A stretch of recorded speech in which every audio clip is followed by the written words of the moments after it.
Hi, and welcome to Hedge Fund Investor. I'm Karl-Mikael siding. Today we're doing a deep dive into one of my portfolio companies. But for context, I will also first show what my portfolio looks like. So let's take a look. These are my current holdings in my portfolio of listed stocks. It's Canagold, gold obviously, Dolly Varden, silver, Leading Edge. I have two different positions. They do HREE, so that's rare earth elements. You see it's a lot of mining in my listed portfolio. I have some Bitcoin treasury capital, so that's Bitcoin. Spotter, it's an acquisition-driven investment company. I usually have private companies in that category, but here's one listed stock. URC, it's uranium, and Fragbite, that's video games and Bitcoin treasury capital again, so more Bitcoin, and a small holding of an emerging markets small cap fund. So this is the composition with EMX, that's gold and copper royalty streaming as one of the largest, and then Canagold next to largest. And here's another to be explained later what this part of the pie is. And then my private holdings, which actually make up 95% of my investments. We don't want to go through that, but I wanted just for context show the total exposure between listed and private holdings. So Canagold, it's a back of the envelope type of case, which is basically all theoretical mathematics and faith in the case. No real accounting forensics. And with accounting forensics, I mean the stuff that I used to do when I was a professional investor. That is, I made detailed quarterly forecasts in order to both prove my skills to my clients and help buy-side managers to time their trades, as well as trigger them to action by being very timely and very detailed in my analysis. However, as a private investor, I typically make big picture, long-term calls, and I simply wait for the results. That is also, that explains my typical holdings. All of these mining cases are long-term. You can't really get into the accounting because all the revenues and profits are very far into the future. They are also contingent on, for example, metal prices. So all the relevant, all the important value drivers are very long term, and I have to simply get the overall big picture right in order to make a profit. But if I do get it right, then they are tremendously undervalued and have upsides in the order of 10 to 100x. So that explains why I have the holdings I have. So Canagold, for example, it's exactly that type of long-term bet on gold prices and on the new management's ability to get a mining permit. We're not going to go through Canagold now, but it's a good contrast to what EMX is about. And Canagold, according to their latest feasibility studies, they are likely to make more than $1 billion in cash flow over the life of mine. And the current market cap is just 50 million. So that's a 20x value proposition. And that's given their current feasibility study. They probably have at least 3 times as much, or maybe not probably, but they likely or maybe have 3 times as much value in the ground. And they did not include antimony value, which is another 200 to 300 million on top of the gold holdings. So that means that we have a 10 to 50x value proposition in Canagold. But again, that is all top-down case, all faith in the management and in getting a permit from the local residents, mainly the Tlingit First Nations. Moving on to EMX, which is just like Canagold. It's a gold precious metals investment, but EMX is much more of a forensics case. But there are some details to that as well. The forensics in this case are still in the 4 to 8 years camp, rather than my usual, as a professional investor, 1 to 4 quarters horizon. And so what you need for confidence in the EMX case is an analysis of as many of their individual assets as possible. That is both time consuming and difficult. You don't really get the details, but that is necessary to understand EMX's enormous long-term potential, even if some of the numbers look a bit perhaps not as promising in the very short term. So the screening here is, in all of my listed assets, I have some that are very long term and some are slightly more short term, some are more just big picture, and some are like EMX, actually something where you can get into the weeds of their individual holdings. But as we will see as we get down to the fundamentals, it is still difficult to actually grasp the totality of EMX value propositions, since they have over 200 different assets, and they keep adding to those assets, as well as selling the assets for a future right to a royalty stream from the buyer and the actual mining company. We will get into exactly how their operations work in the coming sections. I have invested in EMX simply because I wanted exposure to mainly copper and gold. So gold because it's a monetary metal, and I expect politicians to keep trying to inflate their way out of their debt problems. That means money printing, it means fiscal stimulus, it means continued inflation, and that means that real assets will increase in value. And I think that gold has been increasing too slowly compared to, for example, debts and measurements of money. And then we have copper, which is the most important metal for the conversion into an electricity based future rather than a carbon based future.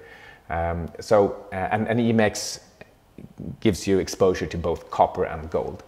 And they do this in an asset-light fashion. So that's the second most important thing here. So the first is that I wanted copper and gold. The second is that EMX provides this with an asset-light operational setup. That means that they don't build or operate the mines themselves. So what they instead is that they sell more or less proven sites or finds, and they sell this to junior and senior mining operators or companies.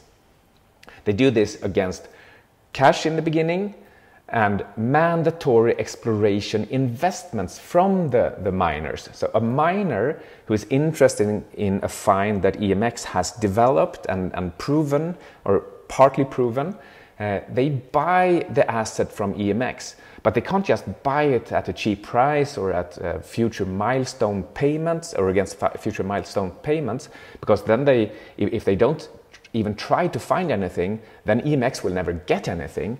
So included in the sales contract is a clause which says that the buyer has to invest a certain amount of money in trying to find the actual metal and produce the metal, which in turn, when they reach certain thresholds, creates this royalty stream of metals or a net cash payment to EMX.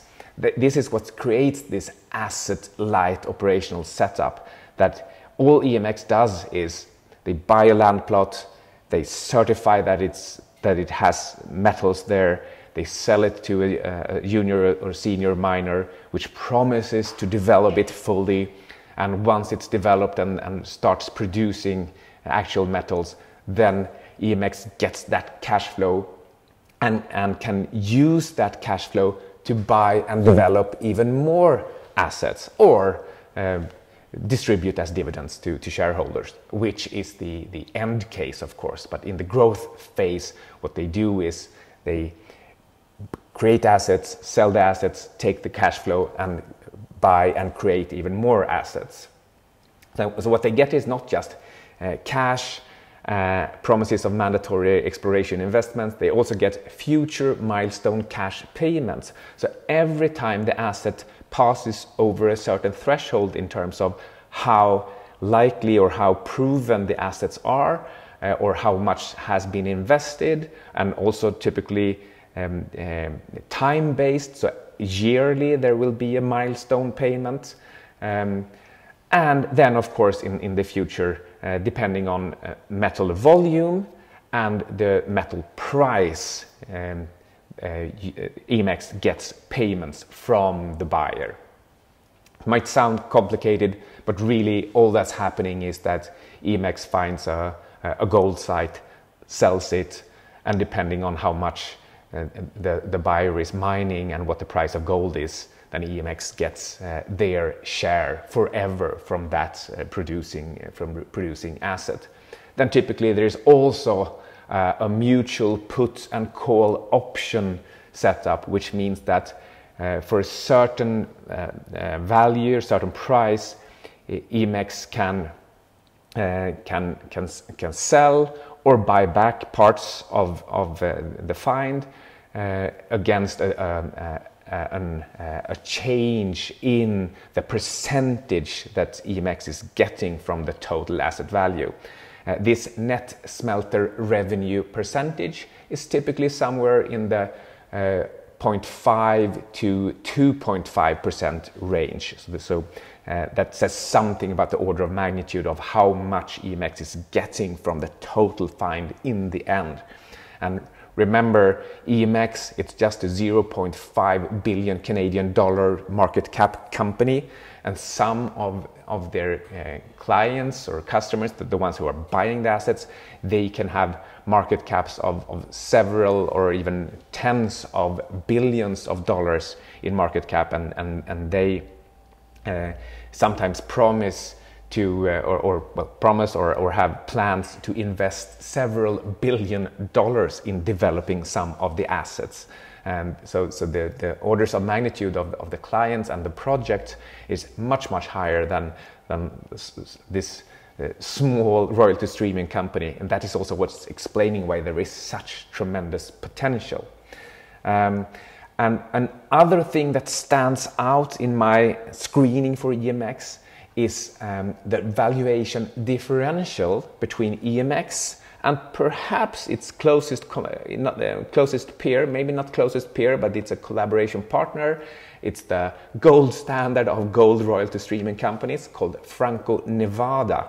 The interesting thing here is that Franco-Nevada is about 100 times larger than EMX, but Franco-Nevada has just one strategic partnership and ownership in a royalty streaming company, and that is in EMX, of course. So Franco-Nevada is both an owner and a client, and they also have a joint venture company together.